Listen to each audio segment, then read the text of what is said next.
Սիրելի բարեկամներ, մենք շարունակում ենք մեր հերթապահությունը Մայր Աթոռ Սուրբ Էջմիածնի դարպասների մոտ։ Այստեղ այս պահին բերված են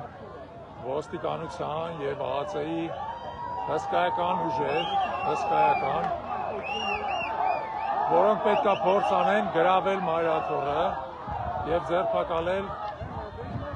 Միքայել arczepiskopos Հաչապյանին։ Այս ընթացքում այստեղ հավաքված մարդիկ իրենց ներկայությամբ, իրենց ակտիվ քաղաքացիական դիրքորոշմամբ, իրենց ընդվզմամբ թույլ չտվեցին, որ թշնամու կամակատարին ծառայող այս ոստիկանական ուժերը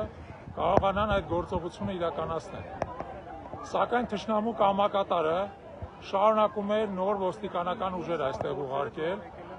արդեն 1000-ից ավել ոստիկանության և ԱԱԾ ծառայողներ, շատերը դիմակավորված, շատերը զինված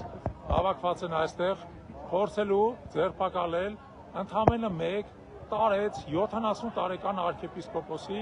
որի միակ մեղքը նրանում է, որ նա համարձակություն է ունեցել քննադատելու թշնամու կամակատարին, ասել է այդ խոսքը, ասել է կոշտ ձևով, խոսք, որը ոչ մի հետևանք չի ունեցել, բացի նրանից, որ այսօր այստեղ հավաքված են այս ուժերը, որոնք փորձում են ներխուժել վեհարան, հայ ժողովրդի սրբության սրբոցը։ Վեհարան, որտեղ թուրքի ոտ երբևիցե չի եղել, թշնամու ոտ երբևիցե չի եղել, որտեղ Քաջարի հայ զինվորները 1918 թվականին պաշտպանել են թուրքական Վեհի Փաշայի զորքերից Սարդարապատում ճակատամարտ տալով, բայց այսօր նրանց կամակատարները փորձում են ներխուժել այստեղ։ Եթե դուք անտարբեր չեք, եթե դուք մեր եկեղեցու հետևորդն եք, եթե դուք հայ ազգի արժանավոր, արժանապատիվ զավակներ եք, անտարբեր մի նստեք ձեր տունը, ձեր ներկայությունից է կախված, թե այս ամենը ինչ ելք կունենա, ձեր ներկայությունից է կախված, Հայաստանում կհաղթի թշնամին և նրա կամակատարները,